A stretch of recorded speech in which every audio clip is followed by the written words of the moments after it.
প্রিয় শিক্ষার্থীবৃন্দ,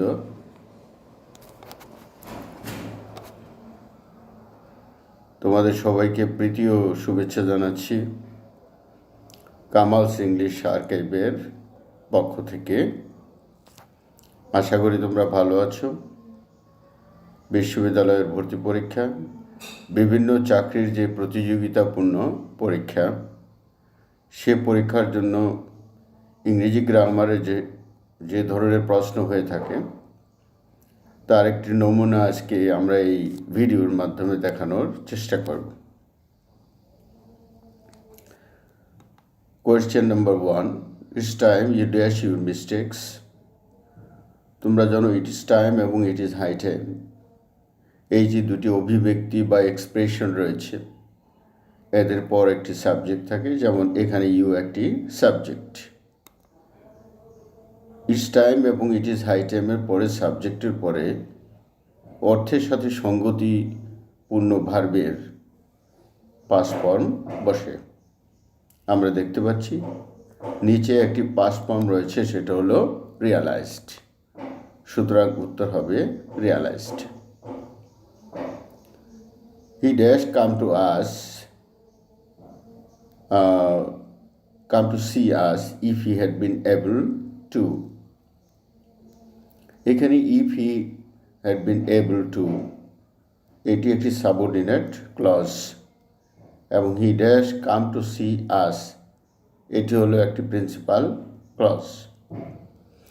সাবঅর্ডিনেট ক্লজটি পাস্ট পারফেক্ট টেন্সে রয়েছে।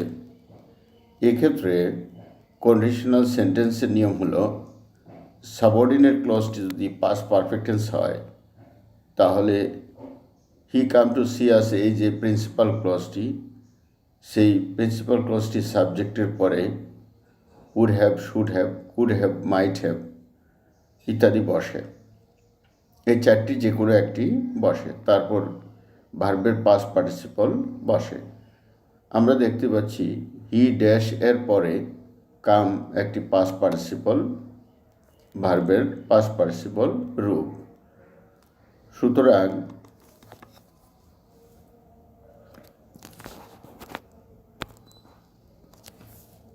ভার্বের পাস্ট পার্টিসিপল রূপ।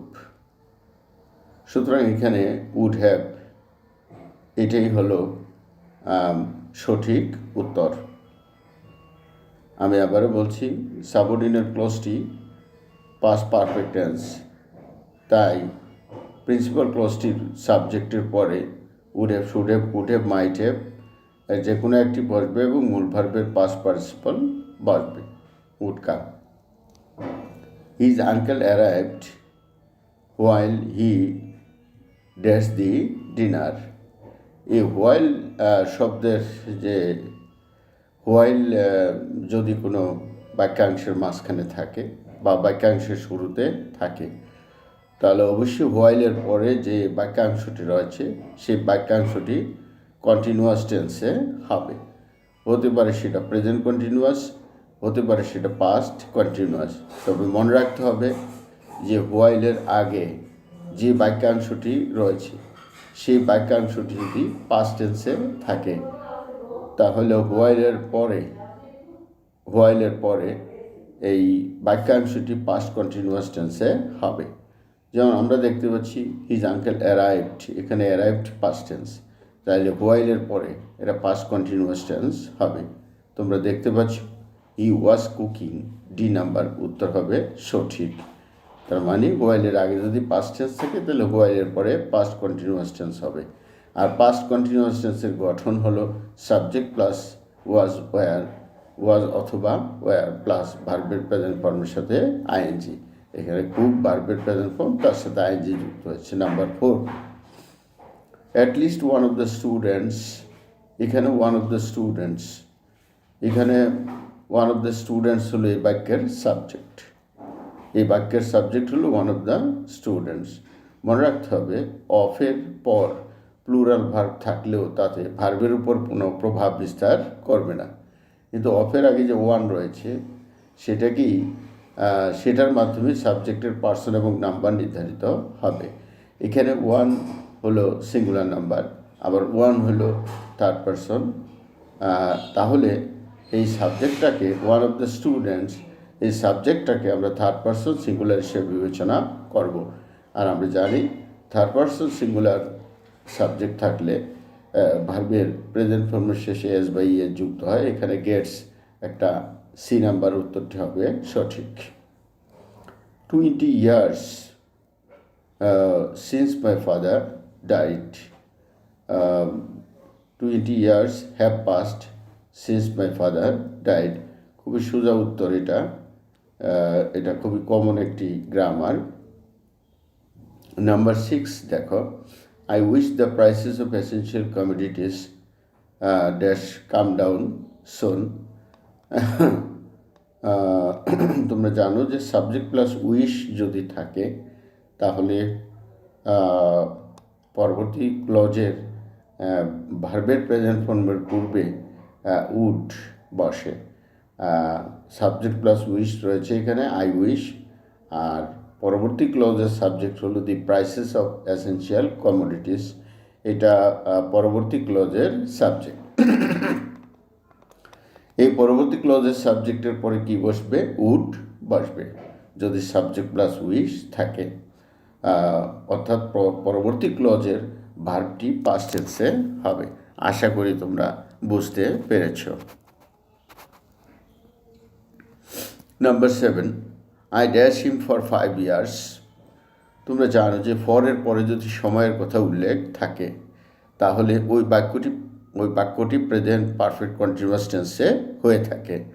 কিন্তু এখানে একটি বিষয় অবশ্যই আমাদের খেয়াল রাখতে হবে যে নিচে উত্তরের মধ্যে যে ভার্বটি রয়েছে সেই ভার্বটি একটি পারসেপশন ভার্ব, যে ভার্ব আমরা উপলব্ধি করি আমাদের ইন্দ্রিয়ের মাধ্যমে, সেই ভার্বগুলোকে আমরা পারসেপশন ভার্ব বলে থাকি।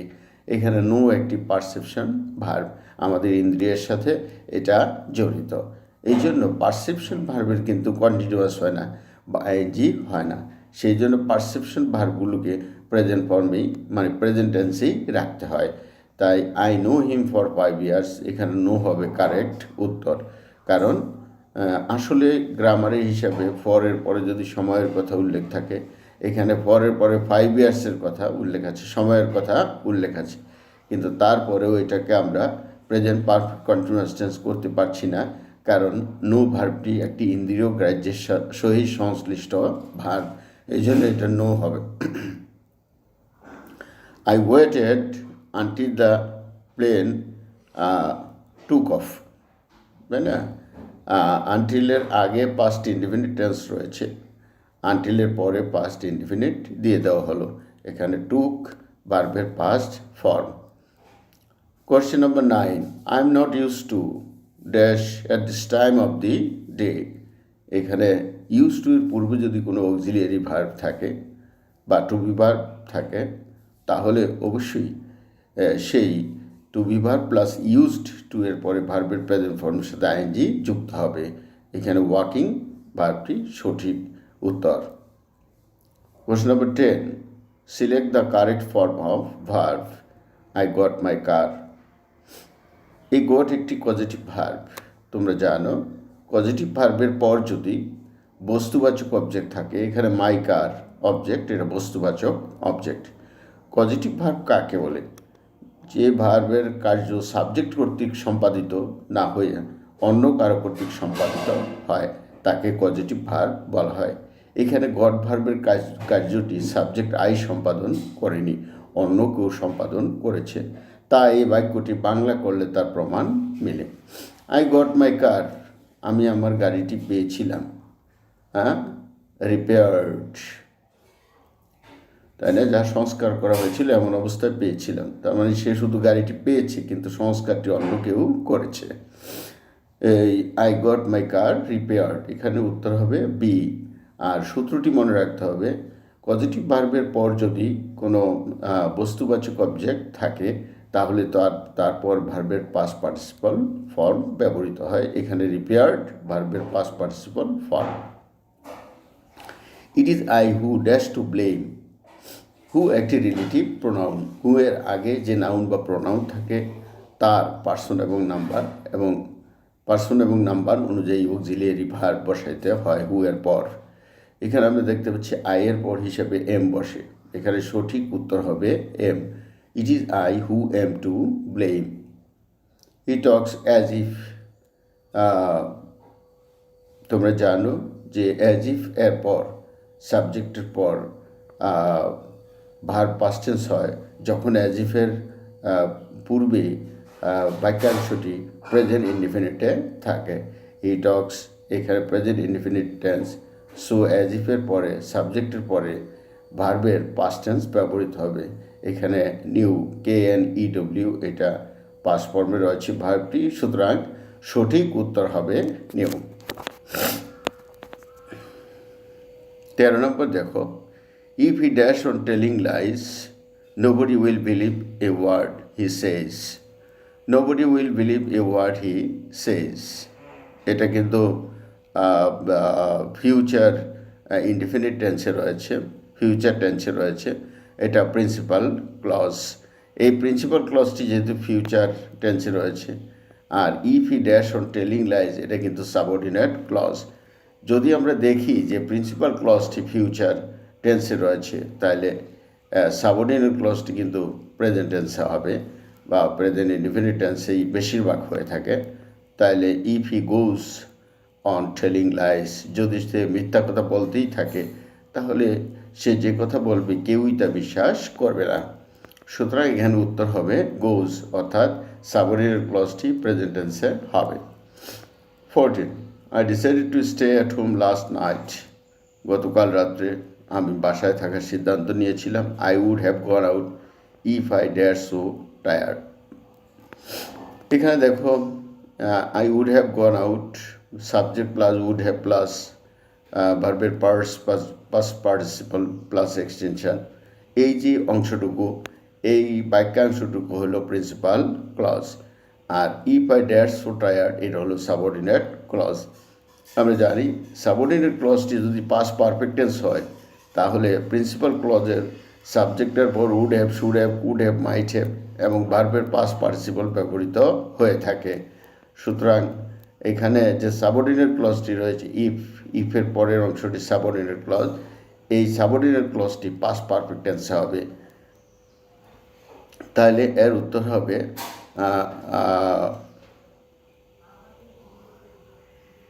if I had not been so tired I would have gone out. had not been এটা past perfect tense, have not been এটা কি past perfect tense। Subordinate clause past perfect tense হলে principal ক্লজের গঠন subject plus would have, should have, could have, might have plus ভার্বের past participle হয়ে থাকে। Number 15, I don't enjoy driving very much.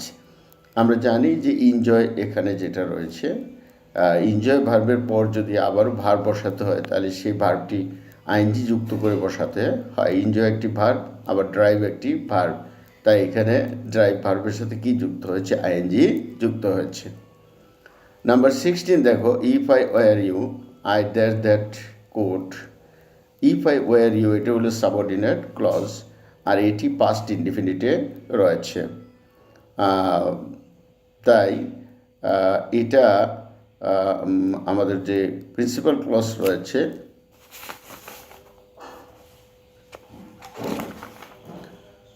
কি রয়েছে, যে প্রিন্সিপাল ক্লজটি রয়েছে এখানে এটাকে কি বলে আমরা দেখছি দ্বারা, এখানে ইফ আই ওয়ার ইউ এটা তোমার কি পাস্ট ইনডিফিনিট টেন্সে রয়েছে, এটা সাবঅর্ডিনেট ক্লজ। তাই প্রিন্সিপাল ক্লজের সাবজেক্টের পর উড, শুড, কুড, মাইট বসিয়ে ভার্বের প্রেজেন্ট ফর্ম দেওয়া যেতে পারে, প্রয়োজনে এটাকে নেগেটিভ করা যেতে পারে। তাহলে would not buy, if I were you I would not buy that coat, it's much too expensive. এখানে উড নট বাই অর্থাৎ সি হলো সঠিক উত্তর। 17 number, you had better go and see the boss and say what you have done. তোমার বরং ভালো হবে বসের কাছে যাওয়া, তাকে দেখা এবং তাকে বলা তুমি কি করেছ। If you put off off off এখানে শূন্যস্থানের পূর্বে একটি প্রিপোজিশন রয়েছে, সেই প্রিপোজিশনটি হলো কি অফ। আমরা জানি প্রিপোজিশনের পরে যদি ভার্ব ব্যবহার করতে হয় তাহলে অবশ্যই তোমাকে সেই ভার্বের প্রেজেন্ট ফর্মের শেষে আইএনজি যুক্ত করতে হবে। If you put off explaining it to her, যদি তুমি সেটা তার কিছু ব্যক্ত করতে থাকো, she will only be more annoyed, সে আরও বেশি বিরক্ত হতে থাকবে। তাহলে অফ এখানে একটি প্রেপোজিশন, আর প্রেপোজিশনের পরে যদি ভার্ব থাকে তাহলে সেই ভার্বের শেষে আইএনজি যুক্ত করতে হয়। আশা করি তোমরা অনুধাবন করতে পেরেছ।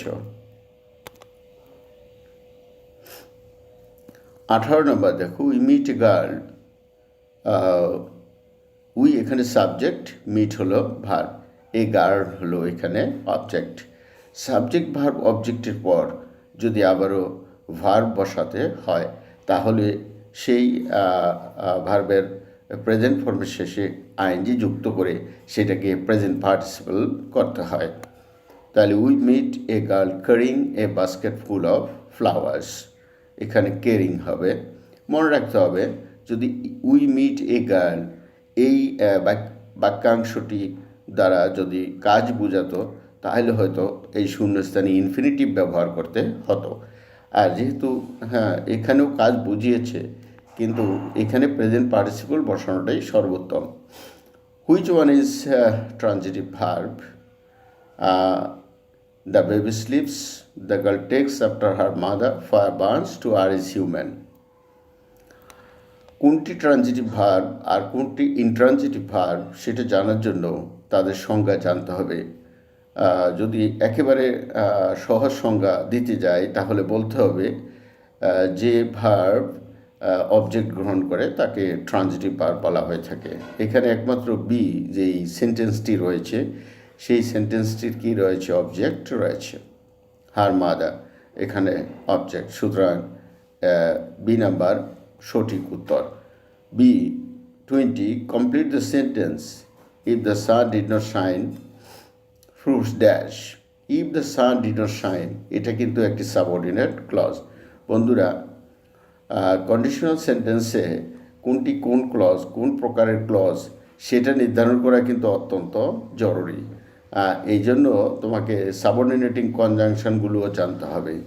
যেই বাক্যাংশের পূর্বে সাবঅর্ডিনেটিং কনজাংশন থাকে সেগুলো কিন্তু সাবঅর্ডিনেট ক্লজ। এখানে ইফ একটি সাবঅর্ডিনেটিং কনজাংশন, সুতরাং এটা সাবঅর্ডিনেট ক্লজ।